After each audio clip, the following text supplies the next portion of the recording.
Indonesia merupakan salah satu negara demokrasi terbesar di dunia.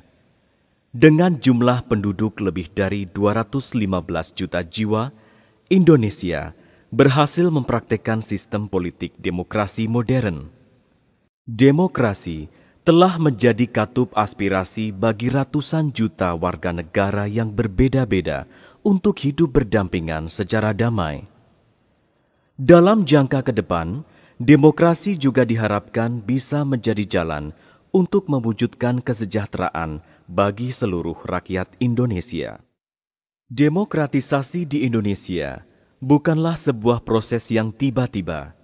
Pencapaian demokrasi di Indonesia telah melalui proses panjang yang mengiringi jatuh dan bangunnya negeri ini.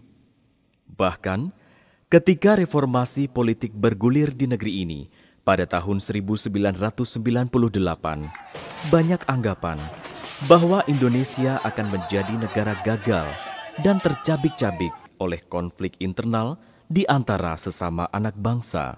Akan tetapi, seluruh pahit getirnya pengalaman di negeri ini ternyata menjadi pupuk penyadaran untuk membangun kematangan demokrasi di negeri ini. Salah satu parameter keberhasilan demokrasi di Indonesia ialah pelaksanaan pemilihan umum yang dilaksanakan secara jujur dan adil.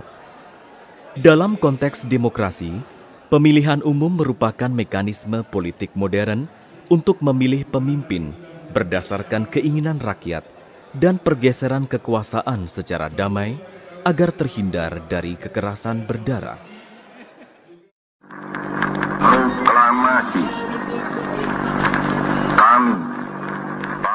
Dalam perjalanan sejarahnya, bangsa Indonesia telah menyelenggarakan beberapa kali pemilihan umum.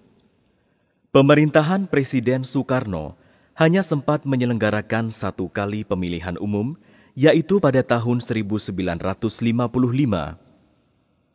Pemerintahan Orde Baru kemudian berhasil menyelenggarakan 6 kali pemilihan umum, yaitu pada tahun 1971, 1977, 1982, 1987, 1992, 1992, dan 1997. Oleh karena tuntutan reformasi pada tahun 1998, pemilihan umum berikutnya dipercepat pada tahun 1999 dan selanjutnya mulai dilaksanakan secara reguler, yaitu pada tahun 2004 dan 2009.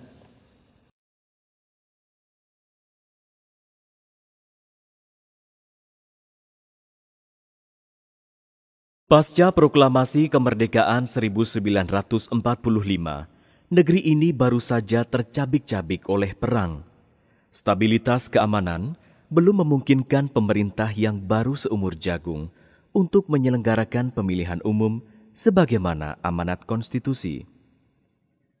Akan tetapi, komitmen untuk menyelenggarakan pemilu sesungguhnya telah muncul dengan dikeluarkannya maklumat ke-10 oleh Wakil Presiden Muhammad Hatta pada tanggal 3 November 1945. Maklumat ini berisi anjuran untuk membentuk partai-partai politik untuk mengikuti pemilu yang akan diselenggarakan pada awal tahun 1946. Komitmen untuk menyelenggarakan pemilu di awal kemerdekaan ini akhirnya terpaksa menguap karena ketidakpastian perangkat sistem pemilu sendiri, di samping juga karena energi bangsa sedang tercurah untuk konsolidasi sebagai sebuah negeri yang baru merdeka. Baru pada awal dekade 1950-an, komitmen untuk menyelenggarakan pemilu kembali menguat dengan ditetapkannya Undang-Undang Nomor 7 Tahun 1953 yang menjadi dasar bagi pelaksanaan pemilihan umum tahun 1955. Dengan demikian, pemilu tahun 1955 merupakan pemilu pertama bagi bangsa Indonesia. Pemilu 1955 diselenggarakan untuk dua keperluan, yaitu memilih anggota DPR dan memilih anggota Dewan Konstituante yang akan bertugas untuk membuat konstitusi baru bagi negeri ini. Pada saat itu, digunakan kombinasi sistem distrik dan sistem perwakilan berimbang. Kombinasi kedua sistem ini meniscayakan bahwa jumlah anggota Badan Perwakilan Rakyat ditetapkan berdasarkan imbangan jumlah penduduk, yang sebagian besar dari anggotanya ditetapkan melalui pemilihan dari distrik yang telah ditetapkan. Pemilu 1955 diikuti oleh 30-an partai politik dan lebih dari 100 daftar kumpulan ataupun perseorangan. Pemilu 1955 ini menghasilkan 4 besar partai politik, yaitu PNI, Masyumi, NU, dan PKI, baik di DPR maupun Dewan Konstituante. Akan tetapi, Dewan Konstituante hasil pemilu 1955 berakhir dengan tragis. Selama 4 tahun bekerja, mereka tak kunjung menghasilkan konstitusi yang diharapkan. Perbedaan pandangan di antara anggotanya berlangsung sangat tajam dan tidak bisa dikompromikan. Situasi seperti ini dianggap tidak kondusif bagi stabilitas politik. Atas dasar itulah, Presiden Soekarno mengeluarkan dekrit Presiden tanggal 5 Juli 1959 untuk membubarkan Dewan Konstituante dan menyatakan kembali ke Undang-Undang Dasar 1945.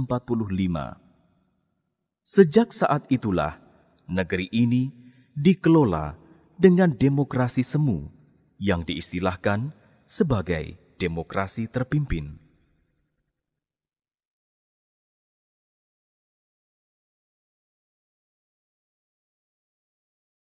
Di era demokrasi terpimpin, pemilu tak pernah lagi diselenggarakan.